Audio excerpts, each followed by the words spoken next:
आपको दिखाते हैं खबर 1 मिनट, यानी 1 मिनट में खबरों का पूरा विश्लेषण। प्रधानमंत्री नरेंद्र मोदी बुधवार को यूपी के तीसरे इंटरनेशनल एयरपोर्ट कुशीनगर अंतर्राष्ट्रीय हवाई अड्डे का उद्घाटन करेंगे। साथ ही पीएम कुशीनगर की 180 करोड़ की विकास योजनाओं का लोकार्पण और शिलान्यास भी करने के साथ एक जनसभा को भी संबोधित करेंगे। एयरपोर्ट के उद्घाटन के बाद यहां पहली फ्लाइट श्रीलंका से आएगी, जिसमें श्रीलंका के राष्ट्रपति राजपक्षे के साथ बौद्ध भिक्षु मौजूद रहेंगे। कुशीनगर एयरपोर्ट के चालू होने के बाद दुनिया भर के बौद्धों को भगवान बुद्ध के महापरिनिर्वाण स्थल की यात्रा करने की सुविधा मिल सकेगी। देश के प्रधानमंत्री नरेंद्र मोदी कल कुशीनगर दौरे पर पहुंच रहे हैं। कुशीनगर पहुंचकर प्रधानमंत्री सबसे पहले कुशीनगर में अंतर्राष्ट्रीय एयरपोर्ट का शुभारंभ करेंगे और उसके बाद प्रधानमंत्री सीधे इसी महानिर्वाण मंदिर परिसर में बने इस कार्यक्रम स्थल पर पहुंचेंगे। प्रधानमंत्री नरेंद्र मोदी इस दौरान भगवान बुद्ध का दर्शन पूजन करेंगे। अंतर्राष्ट्रीय एयरपोर्ट के शुभारंभ के साथ ही पहली अंतर्राष्ट्रीय उड़ान जो श्रीलंका से पहुंच रही है, उस उड़ान में जो विभिन्न देशों के 125 डेलीगेट्स पहुंच रहे हैं उनको सम्मानित करेंगे और फिर इस सम्मेलन को संबोधित कर देश ही नहीं बल्कि दुनिया को एक बड़ा संदेश देंगे। कुशीनगर से प्रधानमंत्री उत्तर प्रदेश को बड़ी सौगात देने जा रहे हैं। कुशीनगर इंटरनेशनल एयरपोर्ट का जहां प्रधानमंत्री लोकार्पण करेंगे, वहीं मेडिकल कॉलेज का भी शिलान्यास करेंगे। पीएम के दौरे की तैयारियों का जायजा लेने के लिए आज सीएम योगी आदित्यनाथ कुशीनगर पहुंचे, जहां सीएम ने सबसे पहले पीएम मोदी की होने वाली जनसभा स्थल का निरीक्षण किया और निरीक्षण के बाद अधिकारियों को दिशा निर्देश दिए। इसके बाद सीएम भगवान बुद्ध के परिनिर्वाण स्थल पहुंचे और भगवान बुद्ध के दर्शन किए और वहां की तैयारियों का जायजा लिया। पर्यटन की उन सभी संभावनाओं को आगे बढ़ाने, भगवान बुद्ध से जुड़े हुए उन सभी देशों को जिनकी आस्था भगवान बुद्ध के साथ, उनकी परंपरा के साथ जुड़ी हुई है, उन सबको भी जोड़ने का कार्य किया है। कल से प्रधानमंत्री जी के उद्घाटन के साथ ही 9वां एयरपोर्ट फंक्शनल होता हुआ दिखाई देगा और यहाँ से उड़ान की यात्रा विकास के साथ जुड़ेगी, रोजगार के साथ जुड़ेगी, यहाँ के लोगों के आवागमन के साथ जुड़ेगी। मुख्यमंत्री योगी आदित्यनाथ ने बस्ती से आज विशेष संचारी रोग नियंत्रण के दस्तक अभियान की शुरुआत की और अभियान के प्रचार वाहनों को हरी झंडी दिखाकर रवाना किया। इस मौके पर सीएम योगी ने कहा कि कोरोना को रोकने में यूपी मॉडल की चर्चा हुई है और अब तक उत्तर प्रदेश में 12 करोड़ लोगों को वैक्सीन लगाई जा चुकी है।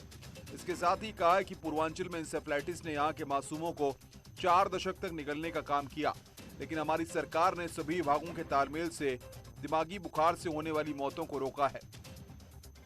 पेयजल के लिए शुद्ध जल नहीं है तो डायरिया भी होगा, तमाम प्रकार की अन्य बीमारियां भी पैदा होंगी और इन सब के प्रति जागरूकता पैदा करने और प्रत्येक नागरिक के जीवन को बचाने के लिए 2017 से वर्ष में 3 बार प्रदेश सरकार संचारी रोग नियंत्रण के इस विशेष अभियान को आगे बढ़ाती है।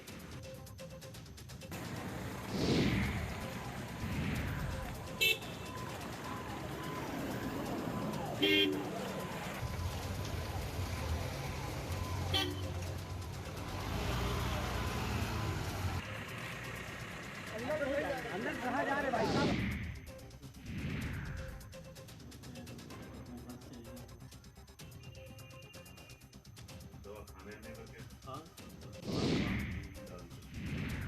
कांग्रेस ने यूपी चुनाव को लेकर महिलाओं पर बड़ा दांव खेला है।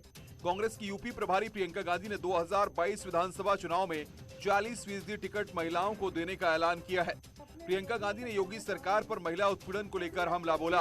उन्होंने कहा कि उत्तर प्रदेश में शोषित महिलाओं को आगे बढ़ाने के लिए कांग्रेस ने फैसला लिया है। आने वाले चुनाव में यह आरक्षण 50% तक किया जा सकता है। उन्होंने कहा कि जाति के आधार पर नहीं, मेरिट के आधार पर यह आरक्षण दिया जाएगा। हमने तय किया है कि आने वाले विधानसभा चुनाव में उत्तर प्रदेश में कांग्रेस पार्टी 40% टिकट महिलाओं को देगी।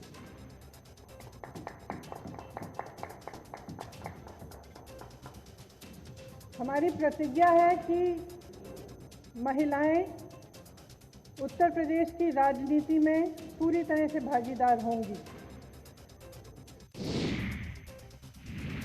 कांग्रेस का आने वाले चुनाव में महिलाओं को 40% टिकट देने के ऐलान पर यूपी सरकार के मंत्री सतीश महाना ने निशाना साधा है। महाना ने कांग्रेस के पास टिकट मांगने वाले लोग नहीं हैं, तो महिला और पुरुष क्या। जहाँ तक कैंडिडेट की बात है और टिकट देने की बात है, तो कांग्रेस के पास तो ये भी उनको नहीं मालूम कि उनका टिकट किस व्यक्ति को दिया जा सकता है, चाहे महिला हो या पुरुष हो। मैं इस बात के ऊपर चर्चा नहीं करना चाहता।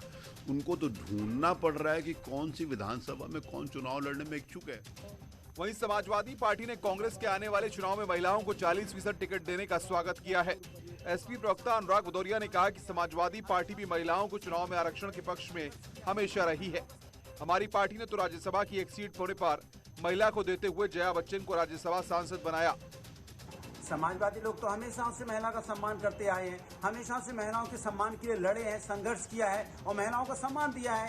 एक राज्यसभा सीट समाजवादी के पास थी, वो भी उन्होंने आदरणीय जया बच्चन जी को दी, वो भी महिला को दे दी। सोचिए आप, इससे ज्यादा सम्मान कोई कर सकता है क्या?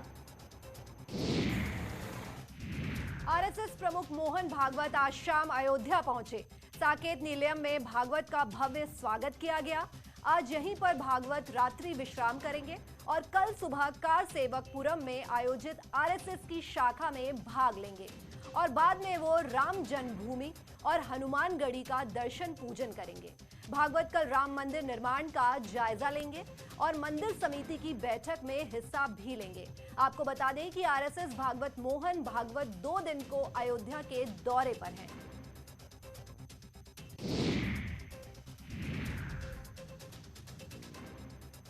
प्रदेश में आज जुलूसे मोहम्मदीन के जुलूस पर पाबंदी लगाई थी, लेकिन कानपुर में हजारों की तादाद में जाजमऊ इलाके में लोगों ने इकट्ठा होकर धार्मिक झंडे लेकर जुलूस निकाला। पुलिसकर्मियों की संख्या कम होने के चलते जुलूस निकालने वाले अपनी मनमानी करते रहे। शासन की तरफ से रोक के बावजूद जुलूस निकालने पर बीजेपी विधायक सुरेंद्र मैथानी ने कार्रवाई की मांग की।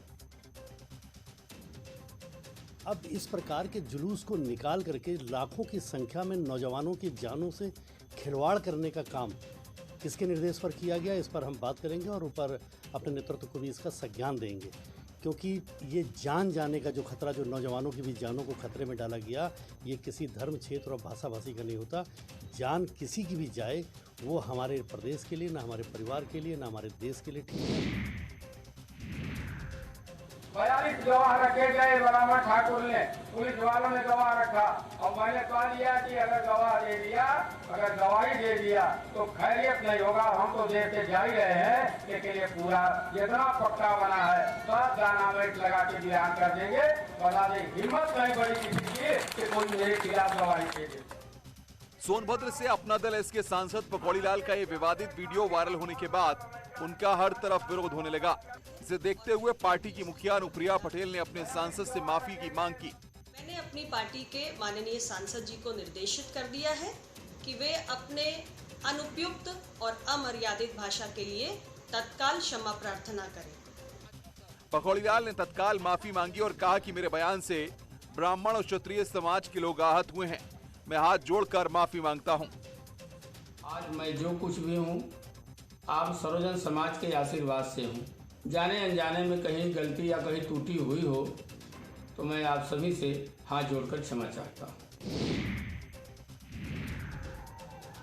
गाजीपुर पहुंचे बिहार के मंत्री मुकेश सहनी ने बड़ा बयान दिया है। उन्होंने ऐलान किया कि वीआईपी पार्टी यूपी में 165 सीटों पर विधानसभा चुनाव लड़ेगी।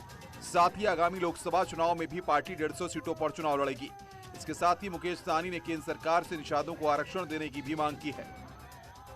हम लोग संघर्ष करके बिहार में मजबूती से लड़ाई लड़के समाज के हक अधिकार के लिए, और बिहार में हम लोगों ने जमीन पे से उठकर सरकार हमने बना लिया 2020 में। अभी वही उद्देश्य लेकर उत्तर प्रदेश आए हैं कि उत्तर प्रदेश में भी निषाद को जागरूक करके वीआईपी पार्टी से जोड़कर 2022 में मजबूती से हम लोग चुनाव लड़ेंगे और ज़्यादा से ज़्यादा सीट जीतने का काम करेंगे।